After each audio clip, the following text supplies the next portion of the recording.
আসন্ন জাতীয় সংসদ নির্বাচন সামনে রেখে অন্তর্বর্তী সরকারের উপদেষ্টা পরিষদে ব্যাপক রদবদল হতে যাচ্ছে। ফেব্রুয়ারির নির্বাচন উপলক্ষে ডিসেম্বরের শুরুতেই তফসিল ঘোষণা করবেন প্রধান নির্বাচন কমিশনার। সে কারণে সরকার থেকে দুই ছাত্র উপদেষ্টা আসিফ মাহমুদ সজীব ভুঁইয়া ও মাহফুজ আলমের পদত্যাগ করার আলোচনা জোরালো হচ্ছে। যদিও সম্প্রতি দেশের একটি জাতীয় দৈনিক সূত্রে জানা যায়, সেপ্টেম্বর মাসের মাঝামাঝিতেই তাদের পদত্যাগ করার পরামর্শ দেওয়া হয়েছিল সরকারের পক্ষ থেকে, কিন্তু আরো কিছু সময় লাগবে বলে জানিয়েছিলেন তারা। তবে এবার অন্তর্বর্তী সরকার ও জাতীয় নাগরিক পার্টি সংশ্লিষ্ট একাধিক সূত্রে জানা যায়, পরিস্থিতি স্বাভাবিক থাকলে ডিসেম্বরের প্রথম সপ্তাহেই এই দুই ছাত্র উপদেষ্টা তাদের পদ ছাড়বেন এবং নির্বাচনে অংশ নেবেন। গত বছরের 5 আগস্ট আওয়ামী লীগ সরকারের পতনের পর 8 আগস্ট ডক্টর মোহাম্মদ ইউনূসের নেতৃত্বে গঠিত অন্তর্বর্তী সরকারের উপদেষ্টা পরিষদে দুই ছাত্র প্রতিনিধি অন্তর্ভুক্ত হন।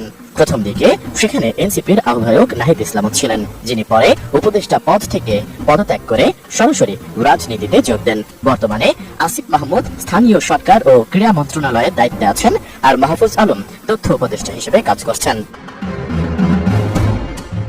সম্প্রতি বিভিন্ন রাজনৈতিক দল উপদেষ্টা পরিষদে থাকা ব্যক্তিদের নিরপেক্ষতা নিয়ে প্রশ্ন তুলেছে।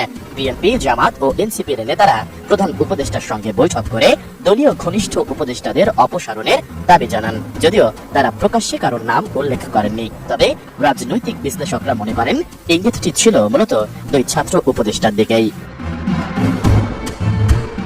অন্তর্বর্তী সরকারের অভ্যন্তরীণ একটি সূত্র জানায়, উপদেষ্টা পরিষদের শীর্ষ পর্যায় থেকে ইতিমধ্যে আসিফ ও মাহফুজকে পদত্যাগের পরামর্শ দেওয়া হয়েছে। তারা ডিসেম্বরের শুরুতেই পদ ছাড়তে পারেন। ধারণা করা হচ্ছে পদত্যাগের পর মাহফুজ আলম সম্ভবত লক্ষ্মীপুর 1 আসন থেকে নির্বাচনে অংশ নেবেন।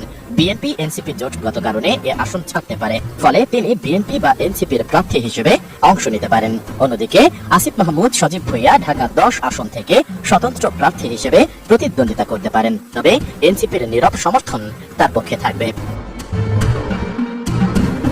যদিও এনসিপির সিনিয়র যুগ্ম আহ্বায়ক সামান্তা শারমিন মনে করেন, অন্তর্বর্তী সরকারের মধ্যে ছাত্র উপদেষ্টা থাকা প্রয়োজন, কারণ তারা না থাকলে সরকারের গ্রহণযোগ্যতা ও গণ অভ্যুত্থানের প্রতিনিধিত্ব উভয়ই দুর্বল হয়ে পড়বে।